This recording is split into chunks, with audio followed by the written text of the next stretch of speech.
Benvingudes a una nova publicació de Filant Prim. En aquest episodi abordarem una qüestió clau per entendre el sistema de producció de la indústria de la moda.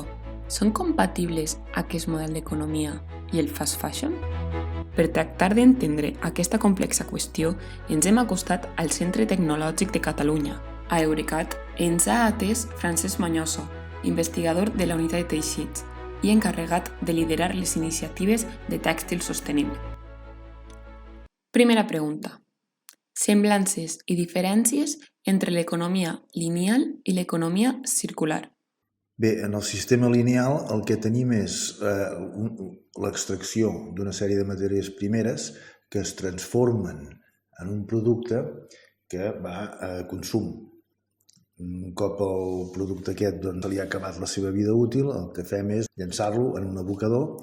Quan vulguem un altre producte com aquest, el que fem és tornar a la font inicial de matèries primeres i així anem seguint el procés. En contraposició a això, l'economia circular, que bàsicament està basat en les tesis del Cradle-to-Cradle de McDonald i Braungart, segons el qual cada producte, o sigui, de rebuig de qualsevol procés industrial pot servir com a matèria primera per qualsevol altre procés. De manera que no hem d'anar sempre a la font natural de matèries primeres, sinó que sempre podem agafar els materials que han sobrat o han sigut rebuig d'algun altre procés de producció d'un altre material. Penses que és possible una indústria tèxtil rentable amb aquestes condicions?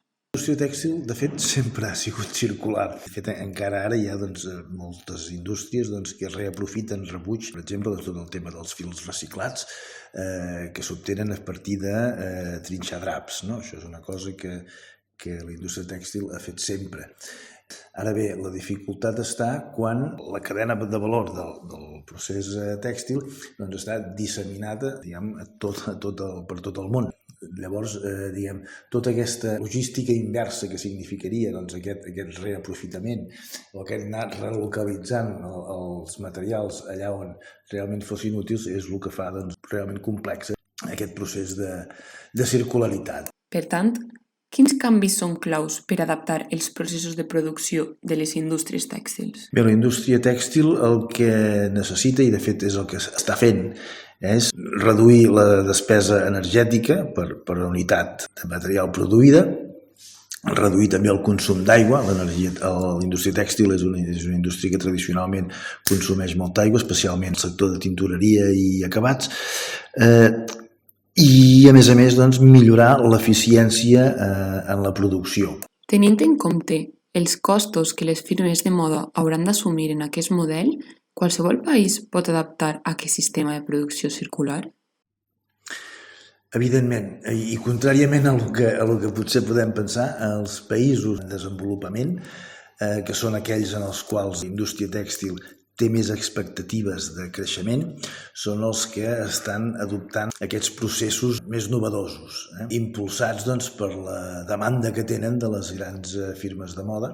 Si més no de cara al públic, estan cada dia més també compromeses amb tots els temes de sostenibilitat, economia circular, consum responsable, etc. Joan Martínez Alier és un dels creadors del concepte d'economia ecològica. Estàs d'acord amb la definició d'economia antròpica amb la qual defineix l'actual sistema de producció? En Joan Martínez Alier en sap molt. Se n'ha de saber molt també com per discutir-li qualsevol teoria o afirmació que pugui fer ell. Jo entenc que té raó. El concepte aquest d'economia antròpica entès com el sistema de producció que tenim actualment, servir l'expressió, a cada vegada perdem un llençol. I a més ens preocupa poc perquè els països occidentals vam descobrir els beneficis pels països occidentals que té l'externalització a nivell econòmic com a nivell social. És un sistema que ens va bé fins que resulta que ens adonem que no, que el món està connectat i una cosa que pugui passar a la Índia, per dir alguna cosa, ens pot arribar a afectar a nosaltres. Llavors, el sistema d'economia circular en general va una mica per mitigar eficiència els efectes d'aquesta economia antròpica. De quina manera aquest concepte té relació amb la sobreproducció i el sobreconsum? El consum està en la base del capitalisme, no? Vull dir, existeix i sobreviu en tant en quant som capaços de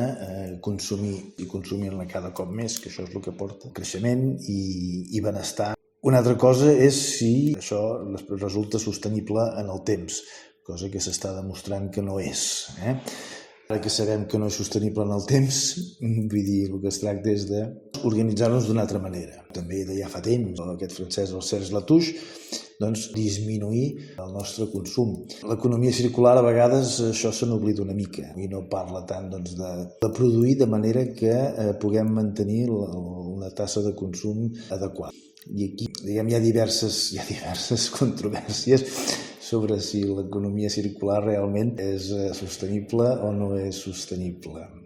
L'evolució de la teoria de la sostenibilitat, però en la qual s'hi ha afegit la paraula economia, precisament perquè els grans agents econòmics mundials trobessin la idea interessant.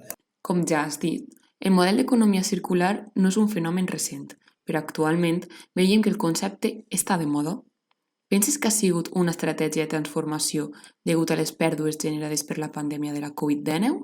Durant la Covid es va generar una il·lusió. En els primers mesos de Covid hi havia aquelles mancances de material, perquè normalment venien bàsicament de Xina, hi havia aquestes restriccions per l'arribada de material, el teixit industrial local es va mobilitzar per raons diverses, entre altres coses per diversificar, vull dir, la demanda que no tenien en els productes convencionals el van traspassar a productes relacionats amb el Covid, digue-li mascaretes, digue-li bates quirúrgiques, coses d'aquest estil. Es va generar, repeteixo, la il·lusió de que aquesta relocalització podia ser permanent i que un cop passada la pandèmia hauríem redescobert la bondat de consumir i produir localment i això ho mantindríem. Malauradament, em sembla que els indicadors mostren que això no és així i en el moment que s'han anat relaxant les mesures i podem tornar a tenir accés a materials vinguts d'altres parts del món amb uns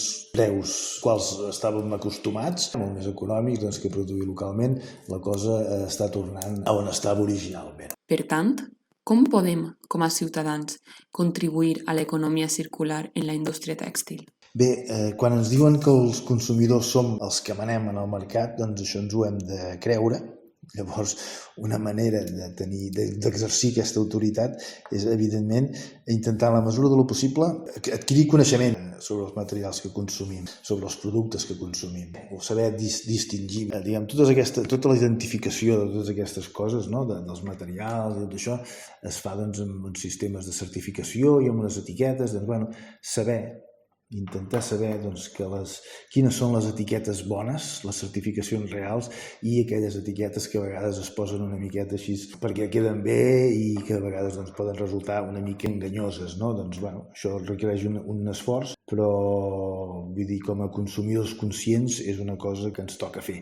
Una altra contribució que podem fer és intentar adoptar algun d'aquests nous models de consum, que no es basen en la propietat, sinó que es basen en lloguer, propietat compartida, perquè, a veure, per molt que ens pugui costar, si jo tinc un jersei que només me'l poso un cop en tot l'hivern, tota la resta de l'hivern se l'ha de passar aquell jersei a l'armari quan alguna altra persona podria estar gaudint-ne, no?